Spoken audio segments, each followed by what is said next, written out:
candidate atiuzire kuti a running mate ndi ndani pa microphone awo.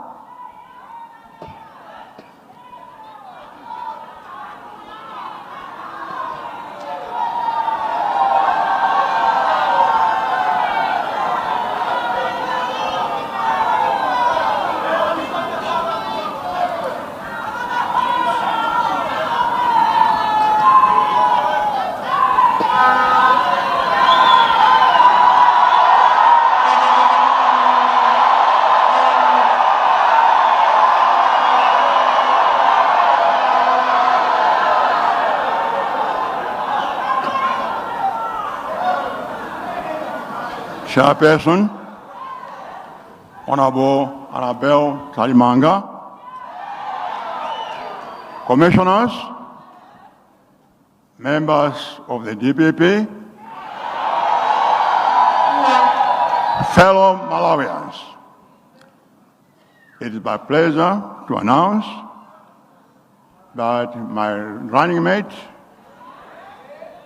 is Dr. Jane Ansah.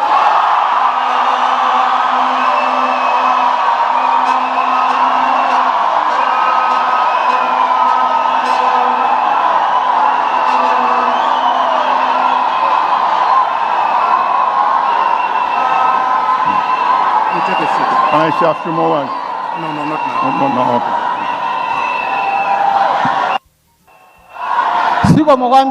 Zikomo kwambiri nde pano ndipemphe tonse amene tayimirira titakhala pasi kusogoloku. Donse amene tayimirira tiye tikakhale pasi. Pano ndi mwambo osayinira code of conduct mosogozedwa ndi Chief Elections Officer.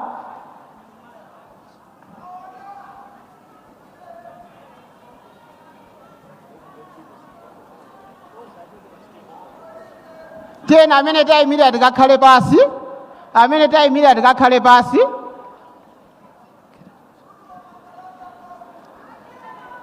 Amene tayimirira tikakhale pasi.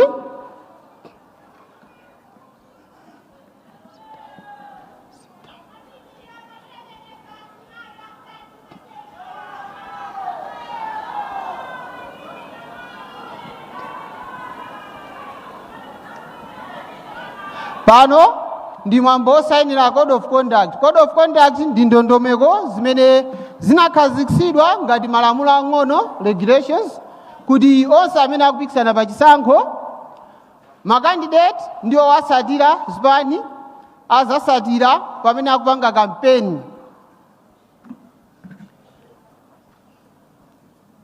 Osayinira amakhala candidate ngati amene akupikisana nawo komanso Secretary General malo mwa chipani.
kwambiri akatha kusayinira code of conduct akandidate abwera patsogolopa motsogola kuperekezedwa ndi SG komanso a running mate azapereke code of conduct imeneyo kwa pampando amalawi electoral commission akapereka code of conduct kenako azaperekanso mapepala awo oyimira pa chisankho ndende aitane apampando amalawi electoral commission komanso apemphe a candidate kuti abwere azapereke. Pepani kutsogolo kuno kusabwere anthu pepani.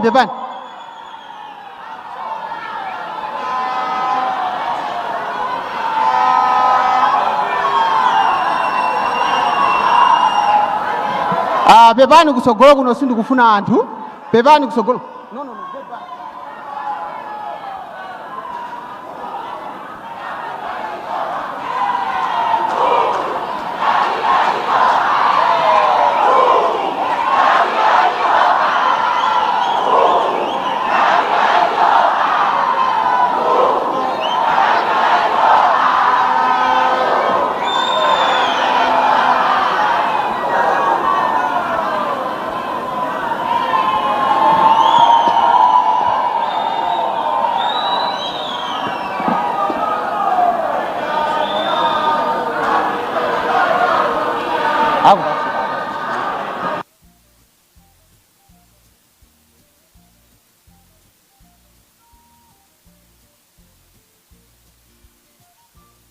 Akutsimikiza kuti tsopano a Jane Ansah ndi apita Mutharika ndomwe akuyimira DPP ndipo posachedwapo mpande kuti pakhale ntchito yowunika kalata zimene a Mutharika apereka pamodzi ndi a Jane Ansah ku bungwe la MEC aziwunika kalata zimenezi kenaka pakhaleno chitsimikizo ngati azivomereza kapena idzulo tinaona kundithu kalata za Dr. Daniel Dewey atazibwenza ndipo apa tikhale tikuyembekezeranso kumva kuti kodi zatha bwanji. Pali kachimwemwe choncho pakati pa Ansah komanso ndi ena omwe ali pano. Zimene timafuna kuti akalembemo alembapo zonse kapena mulipira mwaperewera nde tikhala tikuyang'ana zimenezo kuti zonse zofunikira zilipo kumene kuti kuyang'anira koyamba tikapeza zonse zilipo komishoni ilandira kenako tipitirira kukaunigano chilichonse chimodzimodzi payokha mwachitsanzo ngati timanena kuti candidate akatenge masignature 10 mwina akunsanje ndekuti masignature anthu amene asayinira pamenepo tiyenera tikamufufuzeni kuti amene analembetsadi kunsanje kapena ayi. Ndi pamene mwambo umene ukupitirira ndifuna tikumbusane kuti kuponya voti ndi pa 16 September 6 o'clock tikutsegula masenta. Senta ikatsegulidwa malo oponyera voti akatsegulidwa 6 o'clock tikupempheni chinthu chimodzi amene muli muno ndi amene mukutimva kunjako nthawi zina anthu amakayima mzere olakwika mukayang'ane dzina la abambo ndi limene limapangisa kuti munthu uziwe kuti ukakhala mzere uti. Ngati musakuziwa kuti mzere umene mungakayime ndi uti mwafunse amene azakhala kugwira ntchito ya chisankho kuti akuthandizireni muime mzere olondola. Zimakhala zopweteka munthu wayima ukafika akuza kuti wayima mzere olakwika pitani mzere wakuti. Ndi tikumbutsane tsegula mala voti 6 o'clock kutseka ndi 4 o'clock. Nde chonde tikapita kunjako asogoleri tikauze anthu onse kuti kutseka voti izakhala 4 o'clock. Ayena akhoza madandaula kuti nanga mwina ena fe timapita kuntchito timayiluka 5 o'clock tizakavota bwanji. Musadandaule ndi tsiku la holiday palibe amene azapite kuntchito. Tsiku loponya voti lizakhala la holiday. Nde ena amakhala ntchito zokuti mwina sangatsekeretu afunikabe agwire malingana ndi kufunikira kwa ntchito zawo. Lamulo likukakamiza amene alemba ntchito anthu amenewo kuti ayike ndondomeko zoonesesa kuti anthu awo aponya voti. Ndiyoti ngati alipo awiri atatu akhoza kuyika ndondomeko yoti wina akaponye voti ndikubwera winanso ndikukaponya voti. Ndimafuna ndikambepo ndondomeko ya kumuzindikira munthu kuti analembetsa mkaundula la voti kapena ayi pa tsiku loponya voti. Mukakafika panzere kuti mwathana nazo, tikufuna kuti pobwera mutitengere chiphaso choponyera voti. Ngati mulibe, chiphaso cha unzika chimatithandizira kukuzindikirani. Chiphaso cha unzika si umboni kuti munthu analembetsa mkaundula la voti, koma chifukwa chakuti zina limene lili pa chiphaso cha unzika ndi limenenso lili mkaundula la voti, zimatithandizira kuti tikakuyang'aneni mosavuta. Nde ngati chiphaso chanu chinatayika, chinasowa, mwina panjira ina iliyonse, mwina mwachiwala kwina, andimuziwa kuti mpite mukatenge umenekoko simungakwanise pa tsiku loponya votilo, mwina ndikutali, musadandaule. Pitani ku senta imene munalembetsera. Ulendo uno alese akukaponya voti pa senta imene analembetsera kapena kupangirako transfer. Mwakafika mukawuza kuti ine chiphaso changa chinasowa, chinatayika. Sakalimbana nanu kuti kamene abweresani police report ayi. Bora mukawuze maina anu bwinobwino akakusakani mkaundula la voti. Nde ulendo uno tili ndi ndondomeko imene kutithandizira kuzindikira anthu onse amene analembesa mkaundula la voti mosavuta. Pakakhala makina a biometric voter identification. Imeneyo kungoti nukikapo chala chanu chikaziwa kuti munthu uyu analembetsa mkaundula la voti ndipo analembesa pompano kapena analembesa senta ina wabwera senta yolakwika. Nde ndilimbikitse wina aliyense amene chiphaso chake mwina chinatayika chinasowa asadandaule, voti akaponya. Ndineneponso bwinobwino pamenepo kuti mundimvesese, kaundula wa voti oprinta akakhalapo. Ndiye kuti tili ndi njira ziwiri zowasimikizira anthu: makina biometric voter identification komanso kaundula wa voti oprinta. Akakuzindikirani ndi kutsimikizira kuti amene mwabweranu ndinuyo amene munalembesa mkaundula wa voti, akakulolani kuti muyambe kuponya voti. Voti yoyamba imene muti akaponye ndi voti ya president. Ndondomeko yake sinasinthe. Poponya voti palibepo makina, palibepo gadget ina iliyonse yokuthandizani kuponya voti. So akakupasani ballot paper. Ballot paper imeneja mukapita pa ballot booth, mukasankha candidate amene mukumufuna, mukachonga pindani pakati ndikupindanso pakati, mukupinda kawiri kuonesesa kuti kumene mwachongako kwabisika mkati. Voti yanu ndi yachinsisi, choncho mumayenera muyiteteze, wina aliyense asaiziwe. Mukachonga pa president mwapinda, munyamuke mukaponye ballot box ya president. Pakakhala anthu ogwira ntchito ya chisankho amene azikakusogolerani bwino lomwe. Mukavotera president, wachiwiri kuvotera akakhala MP. Nde mukapitanso pa desk ina yachiwiri kukatenga ballot paper ya MP. Mumayenderanso ndondomeko yomweyo kuti mupitanso pa ballot booth ina yachiwiri mukasankhe MP amene mukumfuna. Mukasankha MP mukupindanso ballot paper yanu ndikunyamuka kukaponya ballot box ya MP. Mukatero mukupita kukasankha kansala. Mukaponyanso voti ya kansala zipitani ku nyumba. Chonde pamalo oponyera voti sipokhala wina aliyense. Ndi okhawo amene avomerezedwa kukhala pamalo a voti amene akuyenera kukhalapo. Woyenera kukhala pamalo a voti ndi amene akugwira ntchito ya voti. Ena ndi achitetezo amene tayika ife kuyang'anira chitetezo pamenepo.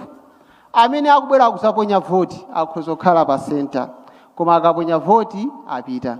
Mamonita azipani ndi ovomerezedwa kukhala pamalo a voti, koma atsogoleri azipani sovomerezedwa kumangoyendayenda m'malo a voti. Zikomo kwambiri. Pano ndapempha apa mpando wa Malawi Electoral Commission abwere azatipatse uthenga.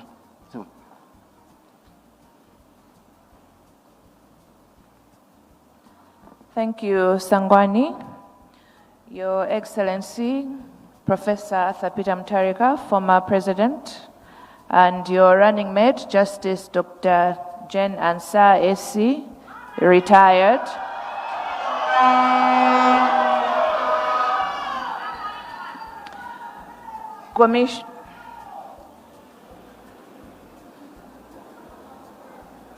Commission yawunikira mapepala anu aspiring candidate amene mwatibweretsera ndipo kuwunikako kwatheka.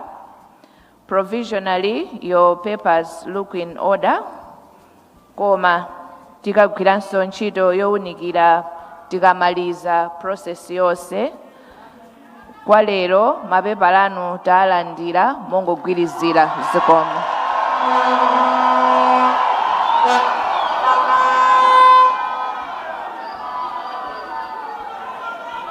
Zikomo kwambiri. Pano tikupitirira ndi mwambo wathu ndi popeza mapepala a commission kulandira tiyapempha candidate kuti atipase uthenga wawo ngati candidate for 5 minutes imene timati candidacy speech. Zikomo kwambiri.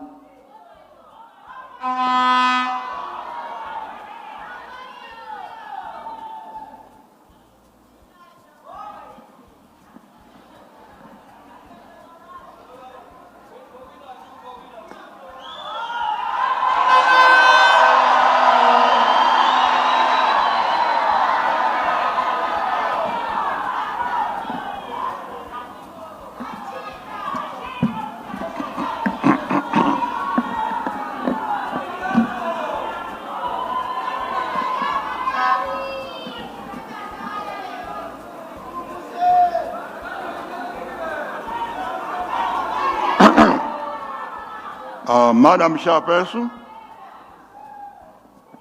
Justice Annabelle Tarimanja, Commissioners, distinguished guests, fellow Malawians, allow me to speak in English because I know, can bring a bottle of water. I know my friends all over the world are watching, so I want them also to enjoy the function today. 7 years ago, on November 17th, 2018, at the University of Livingstonia, I was a guest of honor then. I say, quote, if you're not careful, one day, evil will rule this country and take our faith hostage. End of quote. I was talking about developments that I could foresee and how our political situation and our social economic situation might change for the worse. Indeed, I've been vindicated.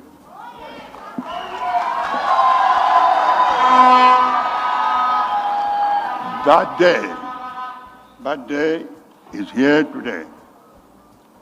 Today, we have seen the worst, of human nature. Everyone knows that Malawi needs to be delivered from the evil of poverty,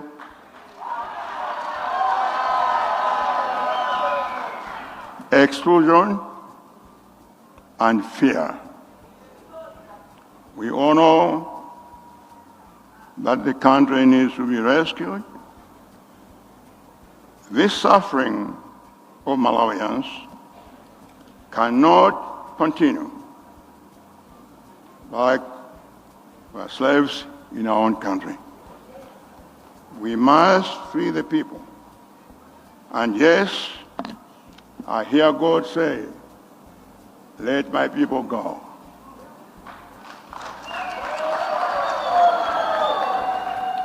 Yes, you and I are the people to save this country from destruction. If not us, who will do it? If not now, when?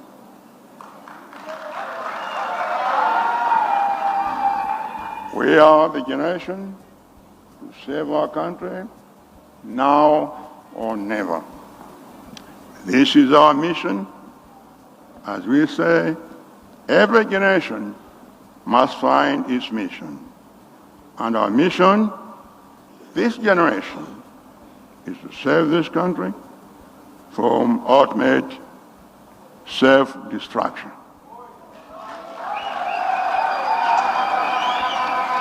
I've come to stand as a candidate in this election because it's the will of the people.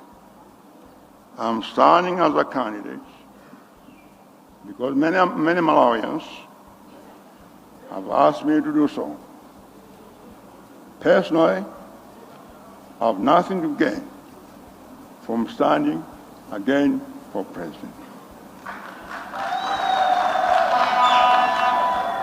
But I've decided to join the race to try rescue this country because I love this country and I love you all.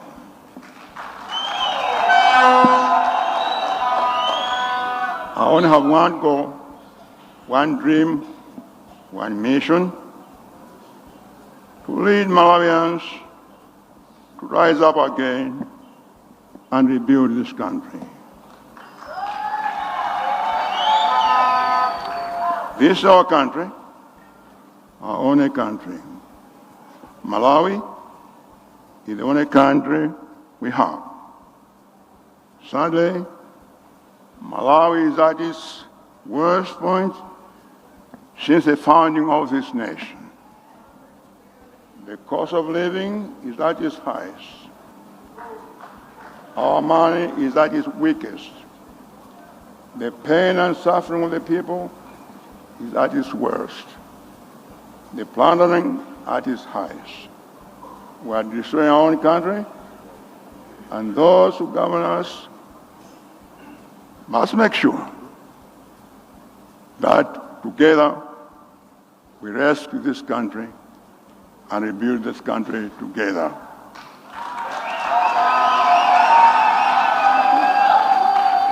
No need to attack each other or use Zikwanje and so forth.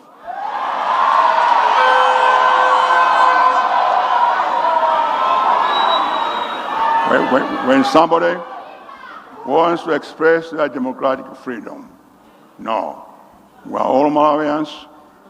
Let's love one another. As the great Hessis Kamusmada used to say, there are no Kondes or Chewas or Lomes on Sunday, they are only Malawians. And his work demonstrates that.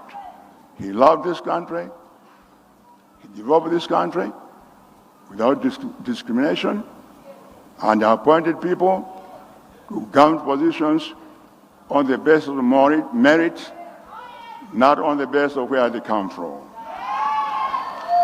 Let's let's follow the example of this great Malawian. DPP is the only solution for this country now. The only way to save this country is to vote us into power, give us power, and we'll change the course of this country. I've done it before. I became president in 2014. This country was in a similar situation. Loss of time, loss of money had been stolen, but we managed to save this country. Sorry, I'm out of time. Let me just say a few things. That I'm very, very glad today to introduce Dr. Jane Ansah as my runner.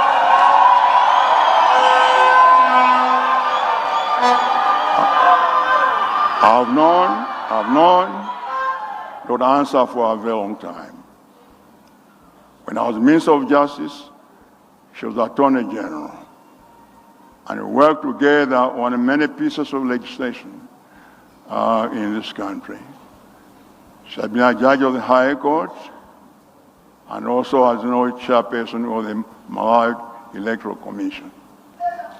Talk about that election, which was nullified, actually. The European Union, United States, United Kingdom, COMESA, SADC. The 2019 election was one of the best administered elections anywhere.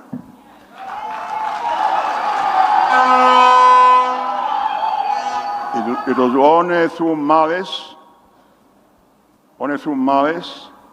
that in fact it was nullified. So I welcome Dr. Ansah.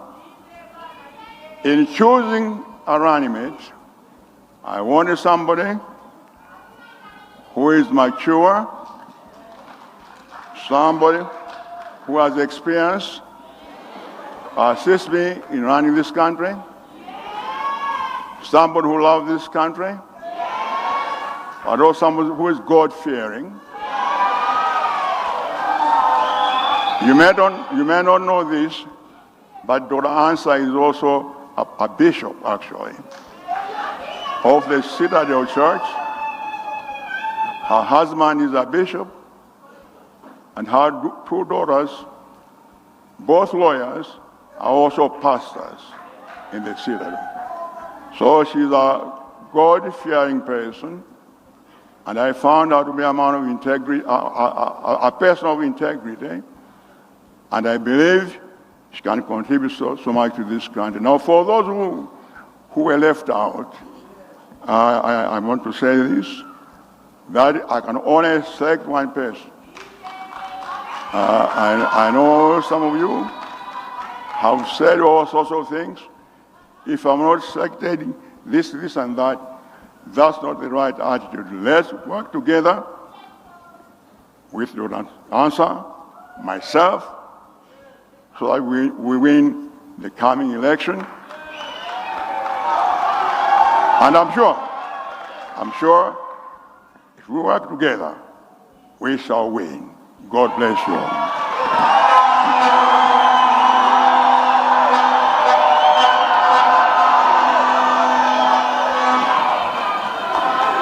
zikomo kwambiri ndipemphe amene tayima kutsogolo kuti tichokeko kaye. Zikomo kwambiri amene tayimawo kuti sunthe kaye. Ndifuna ndiyitane acheya azatipatse uthenga kuchokera ku Malawi Electoral Commission. Zikomo kwambiri.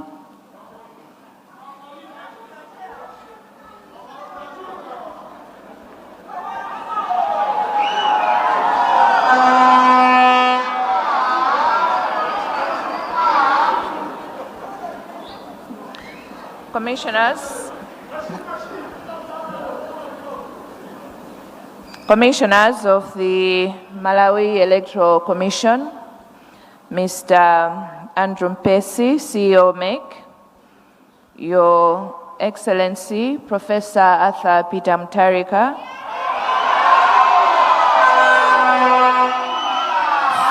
former president and aspiring presidential candidate for the Democratic Progressive Party,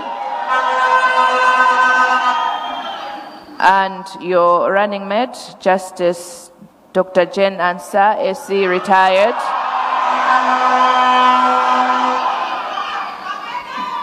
For purposes of brevity, allow me to write on the protocols already observed. Amainda Bambo, malo mwa Malawi Electoral Commission, choyamba mondilole kuti tithokoze a candidate athu ndi a running mate anu amene mwabwera tsiku la lero kudzapereka mapepala anu, kutsimikizira kuti mukufuna kupikisana nawo pa chisankho cha president chimene chikubwera pa 16 September 2025. Kubwera kwanu aspiring candidate ndi kuonetsera ufulu umene muli nawo pa constitution yathu, particularly in section 40 subsection 3, pamene Malawi wina aliyense ali ndi ufulu opikisana nawo in any public office. Ndipo kubwera kwanu zikusonyeza kulimba mtima kwanu pakati pa Malawi ochuluka, chifukwa inu muli pa ndandanda wa anthu 22 amene adzionetsera kuti akufuna kupikisana nawo pa chisankho cha president. Ichi ndi chinthu cha mtengo wapatali. Chimene mwapanga candidate kudzapereka makalata anu lero ndi ndime yayikulu yoonetsera kuti mukufunadi kutsogolera dziko ili. Ambuye akutsogolereni in your presidential bid. Amainda Bambo, pamene talandira mapepala oyimira chisankho lero kuchokera kwa candidate ya Professor Mutharika ndi a candidate yawo, sizikutanthauza kuti ntchito tamaliza. Izi makamaka ndikuyankhula inu otsatira kapena masupporters. Timafuna kuti aliyense adziwe komanso timvetsetsane kuti makalata talandira ndipo tawunika koyamba kuti tingotsimikizira kuti zofunikira zayikidwa. Koma tikamaliza ntchito yolandira mapepala kwa makandidate onse amene adzipereka, komishoni ikakhala pansi ndi kuwunikira pepala lina lililonse, cholinga kuti titsimikizire kuti malamulo onse zofunikira zonse zakwaniritsidwa. Kuwunika uku tiwunika mapepala a candidate wina aliyense amene wadzipereka pa upresidenti komanso MP komanso ukhansala. Tikamaliza ntchito imeneyi, bungwe la MEC lidzalengeza ndandanda wa onse opikisana amene avomerezedwa kuti ali ndi zowayenereza malinga ndi malamulo, ndipo mayina amenewa tidzasindikiza pofikira pa 8 August. Tidziwe kuti ntchitoyi tikuwunika mapepala onse ndipo sikuti kufuna kutchinga munthu kapena kusokoneza munthu wina aliyense. Amainda Bambo, pamene ntchito ya kampeni inatsegulidwa pa 14 July ndipo ili mkati mwa ndime, timafuna tikumbutsire zinthu zingapo. Choyambirira kwa candidate athu komanso your running mate, timafuna tifotokozere kuti nthawi ya kampeni kupita ku chisankho si nthawi yokuti Amalawi aone kuti kodi amatha kuyankhula ndi ndani, amene ali ndi pakamwa pokuthwa ndi ndani kuti angathe mpaka kukalowa ku State House. Nthawi ino ndiyokuti Amalawi akufuna amve kuti kodi masomphenya anu ndi ati, komanso maplani anu ndi otani, ndi njira ziti zimene mutagwiritse pa chitukuko kuti dzikoli likathe kufikira ku masomphenya athu a 2063. the aspiring candidate and your running mate, the campaign period is about presenting your political ideologies, how those will bring to life the constitutional provisions, principles of national policy that underpin our constitutional democracy. This time is about presenting your policies and how they bring to life the national vision. All right.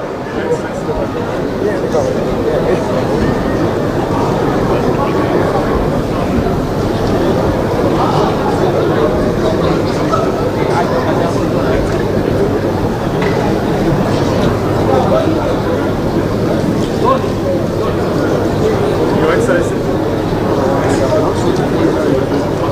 Your Excellency, my name is Alex Panda. I work with Zonia. Malawi kunjawa ndichidwi kuti kodi. There's an echo. I can't hear you. There's Your Excellency, my name is Alex Panda. I work with Zonia.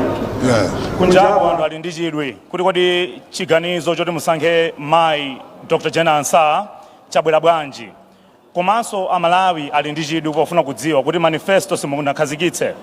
Ndipo manifesto pomwe patsala masiku 53 ndinu anyonga kuti mukwanitsa kumema wanthu mpakana akakuvotereni pa 16 September lapano.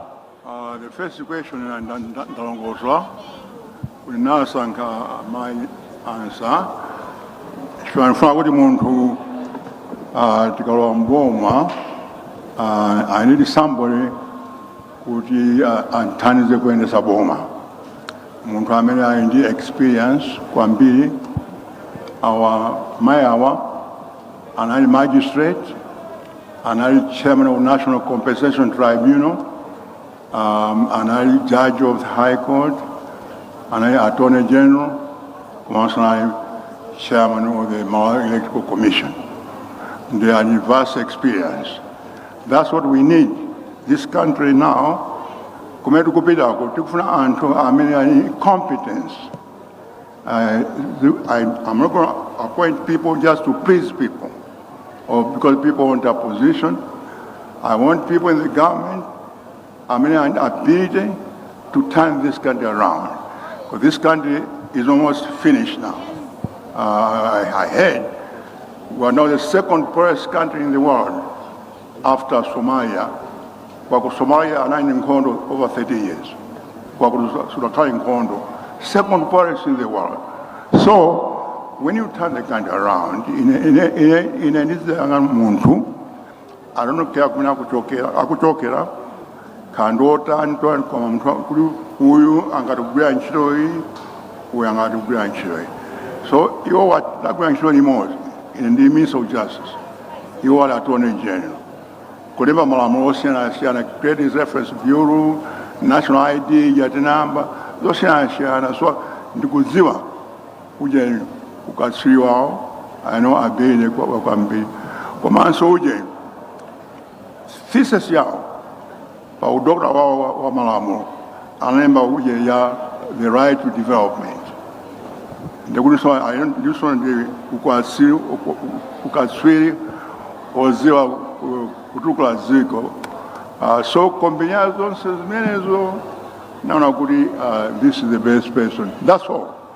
Ndinafunsanso kuti anthu akukayikira nyonga zanu kuti mukwanitsa kuchita campaign pomwe kwatsala masiku 53 kukaponya chisankho. I'm sorry, say it again. Mphamvu zanu pokachita campaign, manifesto yanu mukulunjika pati, anthu akufuna adziwe kunjapo. This coming week is finished.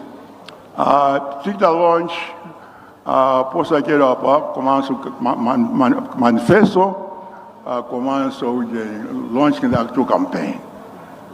It's finished. It was approved by National Planning Commission. We are ready. It's just a matter of time. There's a more primary, that you can try it and so forth. But it's ready. Mwiona, we compare manifesto ena, the art, Mozazo Agudi art, the people-centered, could focus on development. You want to listen to me? Sukuma Gombili, Your Excellency, Zinanga ne Robert Edward, kuchokera ku Luntha TV. No, I can hear you. Zinanga ne Robert Edward, kuchokera ku Luntha TV. Yes. Bungwe la Malawi Electoral Commission lakhazikika polimbikitsa makandidate kuti muonetsetse mtendere komanso kuti kampeni ikhale ya mfundo. The Malawi Electoral Commission. Can you stand where Mr. Banda was? Okay. I can hear him very well, but I can't hear you well. Bungwe la Malawi Electoral Commission lakhazikika kuti makandidate mulimbikitse mtendere pa kampeni. Mawu anu kwa anthu okutsatirani poonetsetsa kuti kukhale mtendere nthawi ya kampeni komanso kudzaponya chisankho ndi otani. Can you explain to me what is he saying? Yeah. Yeah. Has emphasized peace. So, Emphasize what? Peace. Peace. Oh, okay, okay. That's very good. In fact, as you know, I'm a member Peace Commission in the government Yanga. The number Peace Commission at night established, I think it was maybe 2015, 16. And they, MCP and dissolve.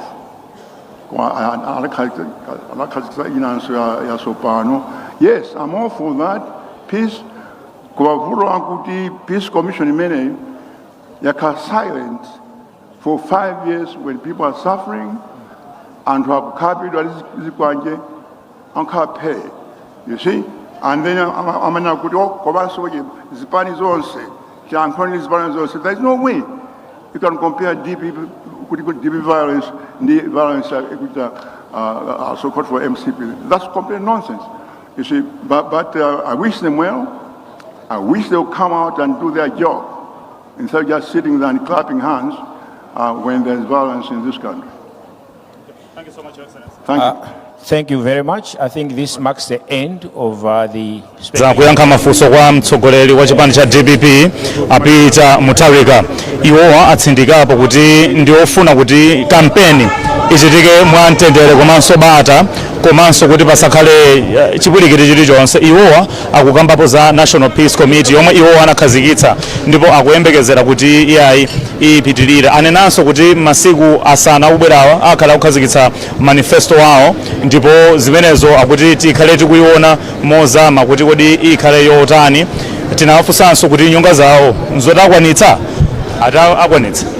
Mundirole kuti tsopano ndipite panjapo ndi anzanga pamenepo pali Charles Ventura, Peter Jegwa komanso Yamikani Chitete kuti azukute zomwe zachitika mkati muno. Ine ndi Alex Banda, tipite panjapo.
kunja kwawo iyaya jeni ansawa amene anabwera ndi achimwene awo pambali ndi achimwene awo ndithu mwina kungofotokoza ndithu mwachidule kuti iyayi tikonze anali achimwene awo ndiye Peter Mutharika amene ndi mtsogoleri wa chipani cha DPP afotokozapo ndithu kuti iyayi manifesto tidikire posachedwa apa akhale akupanga launch.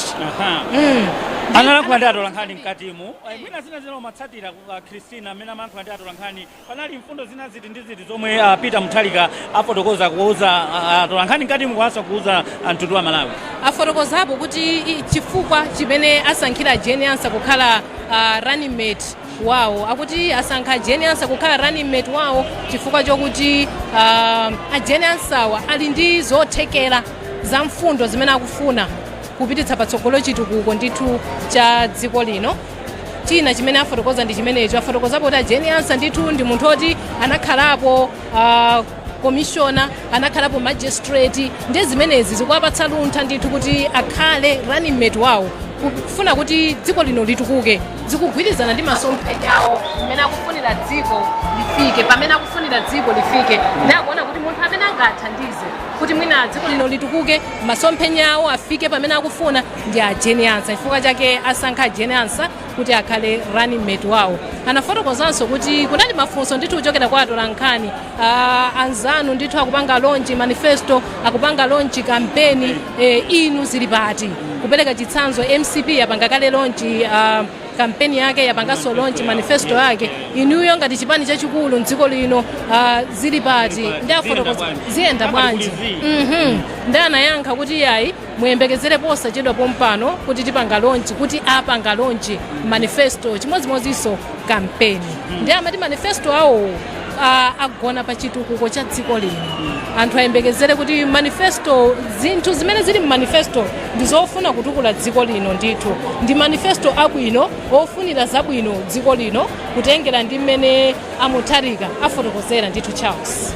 Ndiye iweyo tsopano iweyo ndiwe mtolankhani nzanga Christina sumayembekezera kuti running mate kapena amene ayende ndi Mutharika pa chisankho chimene chichi ndi mayi Jeni Ansa komanso amene waonera panja pano anthu onse a DPP a Ford inanso a PDP amene ali panja pano ukuona kuti anthu achilandira moti bwanji ndi amene iweyo waziona bondi bwanji ngati mtolankhani?